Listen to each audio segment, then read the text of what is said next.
Hi. So, until now, we have been learning the chapter, The Fundamental Unit of Life. And this is the fourth lesson in our series. Last class, we had learnt about nucleus and cytoplasm. And today, in this class, we'll be learning about cell organelles. And about cell organelles, we'll learn once again, we'll refresh about their significance. And also, we'll try to define cell organelles this time, right? And inside cell organelles, we'll start with, we learn about firstly, we already learned about nucleus, right? So now we'll be learning about another cell organelle called endoplasmic reticulum, okay? So obviously, while we study a cell organelle, we'll be talking about its structure. We'll learn about its structure, how it looks, and we'll learn a simple way to draw the diagram. And also, we will be learning about its function and looking into the details of how it is present inside the cell and what its functions are, right? So, what are we waiting for?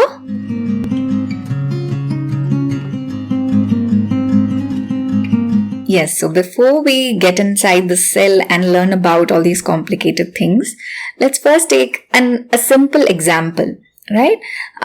Let's just remember our school in our mind and bring its image into our mind, right? So our classroom is separate from other classrooms. How are they separated? With walls, right? Now, why do you think those walls must be there? Because in order for the proceedings, for the learning to happen uninterrupted and undisturbed and smoothly in each classroom, it is very important that these walls separate them, right? So that there's no havoc created, right? So, and also inside a school, it's not that all classrooms function only independently. There will be occasions or there will be certain areas where 9A, 9B, 9C all students of all classrooms and teachers of all classrooms work together, interact together, right? So all the interaction happens on certain occasions, but also there are some independent functions also that need to be taken place inside every classroom for the school to thrive in itself. Thrive as in survive well. Okay, so thrive, the school, in order for the school to thrive well, each classroom must be separate from one another and each classroom should interact with each other, right? And think about the school in itself. How was it separated from its external environment? How was it separated from its neighboring buildings with the help of a fence, a compound of itself, right? So just like your school, just like your classroom, we have already learned that each cell inside our body is also kept separate from other cells and kept separate from the external medium. How is it separated? With the help of plasma membrane. Now, remember with the school example itself, in the last class or last to last class, we had learnt about division of labor, how the school administration or the principal, then there are teachers, then there are parents, then there are students. So each team works independently and carry out their own duties, and everyone together divides the full functions of the school among themselves, and thus the school functions smoothly. Right? The same division of labor is present inside the cell also. The cell also, we have learned that it needs to undertake many functions of that of a living being, structural and functional unit, remember? So it needs to respire, it needs to make certain things, transfer certain other things and all that. So for all this functions, it's divided between little parts. And those little parts are nothing but cell organelles. Now, we had learned about all this already. Now, let's just brush things up and put them into perspective, right? So, we've already learned that cells have plasma membrane that keeps its own content separate from the external environment. Now, inside every large and complex cell, that is basically eukaryotic cell, So that also we had learned in the last class. If you have not checked out that video of mine, you can check the previous video of this, right? So part 3 of fundamental unit of life. So in that we had discussed about prokaryotic and eukaryotic cells and what are their differences. So more complex and large cells are called eukaryotic cell, right? So in such a cell, the chemical activities are more complicated. Okay, and they need to take place. So many chemical activities need to occur inside a cell for it to thrive. Now, thrive again, it means to survive well, not just to survive, but to survive well. Then these chemical activities inside the cell need to be kept separate from each other. Otherwise, just like your classrooms in your school, if there is no wall and they are not separate, the learning becomes very difficult, right? So the same way, the chemical activities inside the cell need to be kept separate from each other. That doesn't mean they don't interact.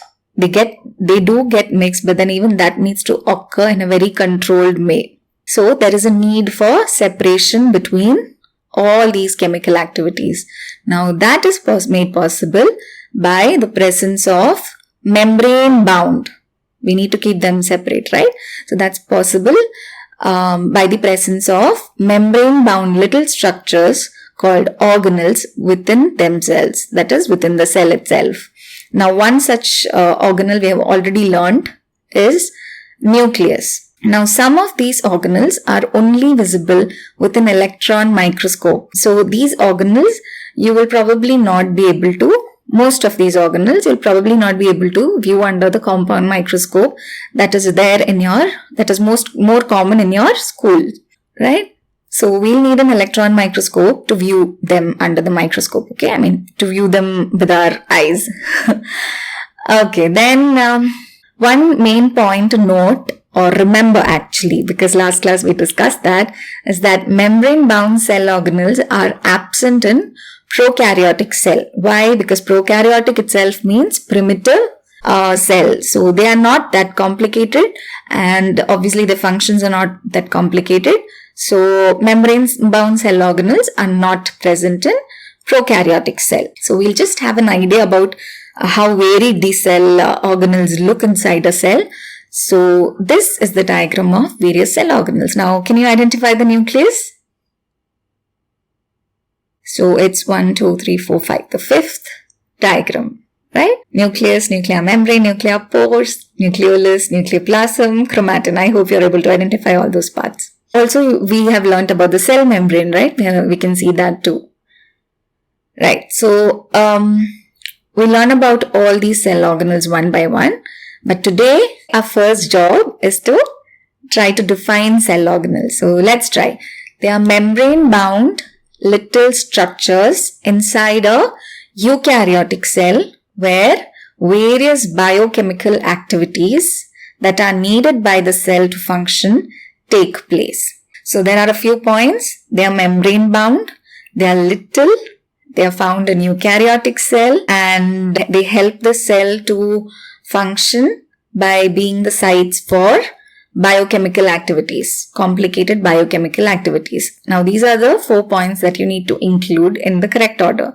So cell organelles are membrane bound little structures inside a eukaryotic cell where various complicated biochemical activities that are needed by the cell to function take place, right? So our second job today is to learn about endoplasmic reticulum. So before that, we go into a certain cell organelle. We'll first get a zoomed out picture of the full cell. So in the first diagram, you can see a typical animal cell. Okay, just get the basic picture in your head right now. Once we learn all the cell organelle independently, we'd also learn the structure of these cells. We'll try to derive that. So before that, I just want you to observe, find out, spot where endoplasmic reticulum is, and just have a rough idea of how it looks. So in both the cell, it is near the nucleus that you can spot endoplasmic reticulum. So from this diagram itself, what you can make out is they look like tubes and they all form a network system, right? You can make that out from these diagrams itself. So what is the structure of endoplasmic reticulum? So this is the 3D image that you can see in this slide. It's a large network of membrane bound tubes and sheets. Okay, they exist in the form of long tubules or round or oblong bags called vesicles. So they can exist in two ways inside the cell. Actually 3 ways. Everything is membrane bound. So one form is tubes, the other form is tubes as in very thin, very small tubes are called tubules. Okay, so they can occur as long tubules, they can occur as sheets, and they can occur as round or oblong bags called vesicle. All these forms are membrane bound, and these all forms always form a network system inside the cell. Okay, endo, inside, plasmic. So this might mean obviously that endoplasmic as in inside the cytoplasm. Reticulum means network. Okay, the network of membrane bound tubes and sheets or round oblong bags called vesicles that form a network system inside the cell are called as endoplasmic reticulum. So they have a structure. The ultrastructure is similar to plasma membrane, and there are 2 types of endoplasmic reticulum that are found inside a cell. First type is rough endoplasmic reticulum. It looks rough under the microscope, and that's why it's called so. And the second one is smooth endoplasmic reticulum that looks smooth under the microscope, and that's why it's named so. Now, because this 3-dimensional image is very difficult to draw in your exam or by your hand, okay, this is an easier version to draw. You can depict, or the diagram that you give in your school, this is a more simpler version, right? So the smooth endoplasmic reticulum, you can see that they are smooth, they don't have any roughness on their surface, whereas the rough endoplasmic reticulum, beneath that you can see it has a rough surface. Okay, so any guesses what that rough surface might be? So let's look at these types of endoplasmic reticulum in detail and kind of differentiate between both of them. Okay, so rough endoplasmic reticulum and smooth endoplasmic reticulum are called so because they look rough and smooth under the microscope respectively. Okay, that point is clear, and we have seen how in that diagram. Now here also you can see an electron microscopic image of the endoplasmic reticulum. On the left, you can see smooth endoplasmic reticulum, which is smooth and does not have any roughness on it. On the right, you can see rough endoplasmic reticulum, which has got some kind of roughness on its surface. Now, what is that roughness? It is the presence of ribosomes attached to its surface that make it rough. Okay. Now, what are ribosomes?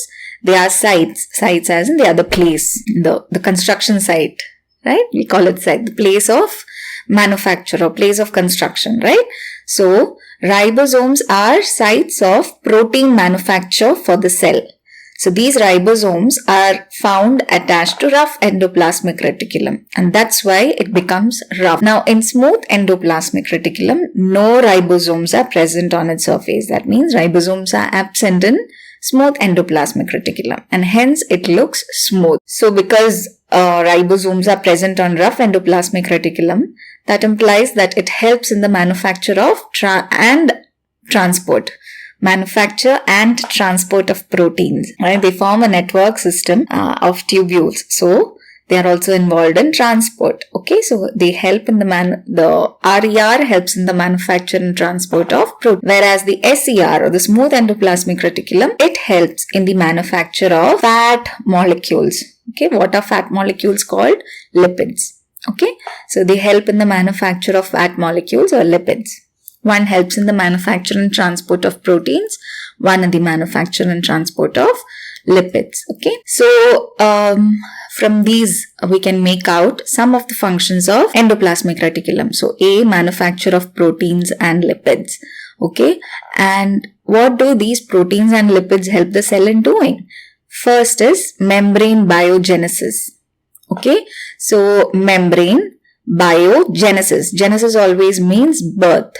So the biological birth of membrane. So how are membranes birthed biologically? With the help of endoplasmic reticulum. Okay, so some of these proteins and lipids manufactured in endoplasmic reticulum are used for membrane biogenesis, which is the process of synthesis of membranes in a cell. So what is membrane biogenesis? The process of synthesis of membranes in a cell with the help of endoplasmic reticulum. Okay, and it is a continuous process. That means it keeps happening in the cell. Okay, in which cells are involved in throughout their existence.